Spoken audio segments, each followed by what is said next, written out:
Good afternoon to all.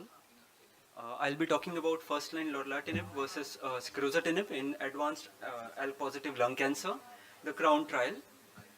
To give a background, we all know 5% of our lung cancer patients are ALK-positive. First-generation TKI Crizotinib in 2014 became standard of care. Second-generation TKIs are now the standard of care. Alectinib, Brigatinib are the drugs of choice nowadays in first line. And this trial is about Lorlatinib, the CROWN study. Lorlatinib, as we all know, it is more potent than the second-generation TKIs. It has broadest coverage of resistance mutations, which are seen post-Alectinib as well. This trial, the methods, it included patients with advanced or metastatic lung cancer, ALK-positive, with or without CNS mets, ECOG performance 0 to 2, with adequate organ function. Patients were randomized in a 1:1 manner to receive either Lorlatinib 100 mg once a day or Crizotinib 250 mg twice a day, with or without food. Assessment was done at an 8-weekly interval with imaging. The primary endpoint of this study was progression-free survival, and secondary endpoints were overall survival, overall response rates, and overall intracranial responses. This paper was published in November 2020. It is an interim analysis post 75% of the events.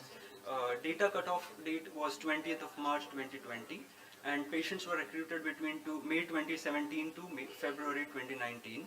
296 patients were recruited, 149 in the Lorlatinib arm and 147 in the Crizotinib arm. At the baseline, patients were equally distributed as we can see in the graph, age, gender, race, ECOG performance status, smoking status, staging, histology, as well as in the brain metastasis setting. So 26% of patients in both the arms had brain metastasis. Coming to the efficacy, 76% patients in the Lorlatinib arm achieved some response, either complete response, partial responses. 13% had stable disease. 58% patients in the Crizotinib arm achieved had responses, while 28% were having stable disease. The median duration of response in Crizotinib arm was just 11 months, as we all know, and it has not yet been reached in Lorlatinib arm. The median time to tumor response was 1.8 months, which was same in both the arms. The disease progression at the time of data cutoff had happened in 27% patients taking Lorlatinib versus 59% patients taking Crizotinib. The PFS at 12 months was 80% versus 35%, a hazard ratio of 0.21, indicating 79% lesser risk of progression if patient was given Lorlatinib. Intracranial responses were also 3 times more in the Lorlatinib group, 66% versus 20%. Showing in the pictorial graph manner, the median PFS not reached in the Lorlatinib arm, and median PFS of 9.3 months in the Crizotinib arm, with a hazard ratio of 0.72, indicating a 72% lesser likelihood of progression on Lorlatinib.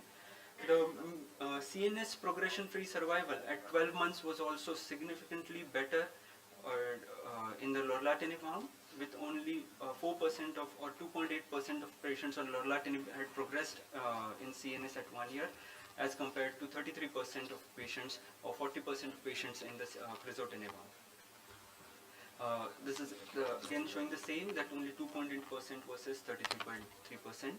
The overall survival has not yet been reached, and we'll have to wait for the final analysis of the paper to come.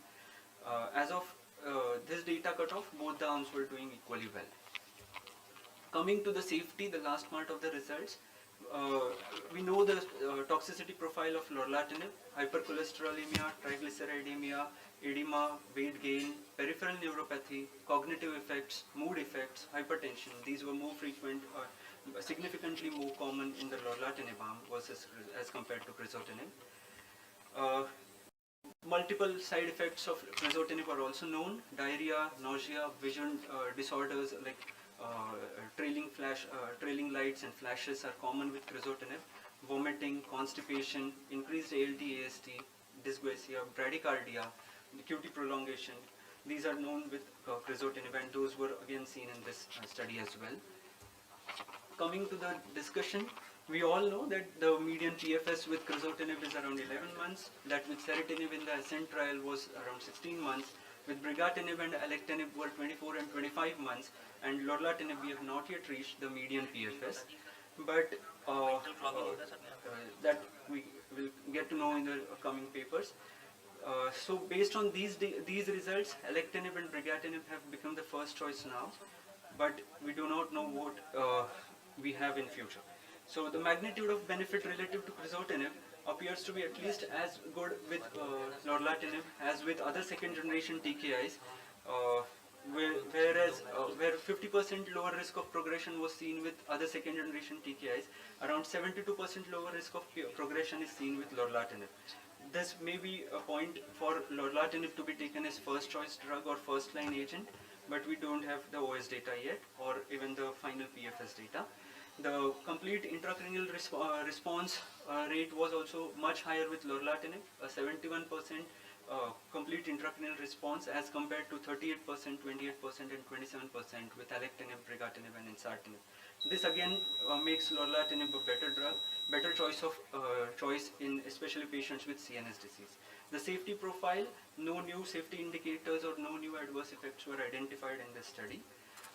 My take is that Lorlatinib is certainly a drug for second line or later lines of treatment, but we need more evidence to use it in the first line agent.